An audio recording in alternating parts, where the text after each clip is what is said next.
Lyari town میں municipal commissioner Hammad انڈی خان کی زیر صدارت اجلاس کا انعقاد کیا گیا اور لیاری ٹاؤن کے جملہ ذیلی اداروں کے افسران کے ساتھ تمام محکمہ جاتی افسران بھی موجود تھے اور محکموں کی کارکردگی کا جائزہ لیا گیا۔ ادارے کی کارکردگی میں مزید بہتر بنانے اور عوامی مفادات کے لیے اقدامات کو بروقار لانے کے لیے افسران و ملازمین کی کارکردگی اور کارگزاری میں تیزی لانے کی میونسپل کمشنر حماد انڈی خان نے واضح طور پر ہدایتیں جاری کر دی تاکہ عوام کو مزید بلدیاتی سہولیات فراہم پہنچائی جا سکے۔ مزید برآں ملازمین کی فلاح و بہبود اور ان کی محکمانہ ترقیوں کے لیے بھی کوشش و تیزی برتنے کی ہدایت جاری کی۔ میونسپل کمشنر حماد انڈی خان نے لیاری ٹاؤن کے افسران و ملازمین کے جائز حقوق اور مفادات کا تحفظ کرنے کا جو عزم کیا تھا، یہی وجہ ہے کہ وہ آج اجلاس میں واضح طور پر یہ کہتے دکھائی دیے کہ پروموشن کے لیے یعنی افسران و ملازمین کی ترقیوں کے لیے اب خاطر خواہ اقدامات کر لیے جائیں تاکہ ان کی ترقیاں دے کے ان کی مالی پوزیشن کو بھی بہتر بنایا جا سکتا ہے، جو کہ لیاری ٹاؤن کے لوگوں کو ان کی دہلیز پر بلدیاتی سہولتیں فراہم کرنے کے لیے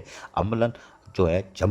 جگمگاتا لیاری بدلتا لیاری میں شانہ بشانہ کام کر رہے ہیں، اور دن ہو یا رات ہو۔ جس طرح انہوں نے رمضان المبارک میں احسن طریقے سے فرائض انجام دیے، لیاری ٹاؤن کو جگمگاتا لیاری اور بدلتے لیاری میں تبدیل کر دیا ہے، جو کراچی میں یقینی طور پر ایک منفرد مقام بھی رکھتا ہے۔ عزیز عارف، KBS بلدیاتی نیوز کراچی۔ ایسی ہی خوبصورت ویڈیوز فیوچر میں حاصل کرنے کے لیے ریڈ بٹن پر کلک کر کے اور بیل آئیکن کو پریس کر کے ہم سب کے سبسکرائبر بننا مت بھولیے۔